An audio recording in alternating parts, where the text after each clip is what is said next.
People who have had to kill in self-defense. What happened? Back in 1995 I lived in a quiet neighborhood in the San Francisco East Bay with my wife of a few years and our 20-month-old daughter. We had a small 3-bedroom 2-story house, and one of our second-floor bedrooms doubled as my home office. One quiet Saturday morning I was in my office playing Command & Conquer on my computer with my headphones on, oblivious to the sounds of the outside world. I'd probably been playing for an hour or so when, during one particularly quiet moment, I faintly heard my wife cry out downstairs. Knowing that she was down there with our daughter, I pulled my headphones off to see if she needed help with anything. Until the day I take my last breath, I'll never forget what I heard when I pulled them off. I heard the voice of a man, with a thick Mexican accent, shout, "Quit yelling bitch, or I'll effing cut your head off and F your effing daughter."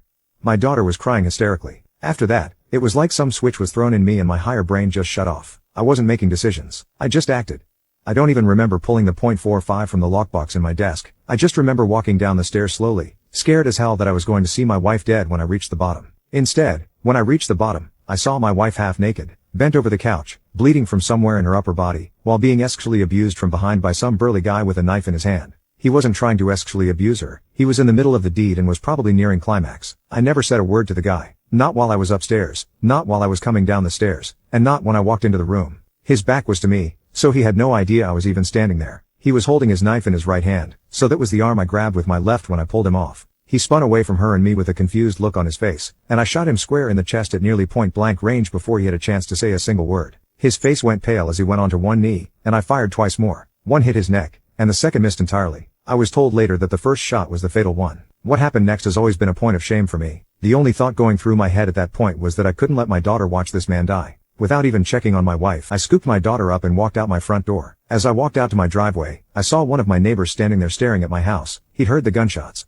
The poor guy went pale when he saw me walk out, and I vaguely remember asking him to hold my daughter while I went and checked on my wife. The neighbor asked me if I'd shot her, and I told him, no, I shot the man who was raping her. I didn't realize at the time that I had the guy's blood spray covering half my body, and that I looked like something out of a horror movie. I then handed him my daughter and my gun. I also have no idea why I gave him my gun, and went back into my house to help my wife. The police and distinct attorney gave me some flack about the exact circumstances of the shooting. One of the detectives told me that it was more of an execution than a defense, but in the end they declined to pursue any charges. The man who attacked her turned out to be a guy with serious mental issues who had been previously convicted of 2 violent assaults, one of which was against a 9-year-old girl. Under California's then new 3 strikes law, he'd have gone to prison for life if I hadn't killed him. As for recovery, I like to think that I've recovered from it, but it certainly induced a few behavioral changes. To this day, for example, I can't wear headphones that block out background noise. Even after years of counseling, over-ear and noise-canceling headphones give me panic attacks because I can't hear what's happening around me. I found out later that he'd been raping my wife for nearly 10 minutes before I heard him, and that he'd actually told my wife 3 times that he was going to sexually abuse my daughter when he was finished with her. I was sitting 30 feet away and had no idea it was going on, and that fact has effed with me for years.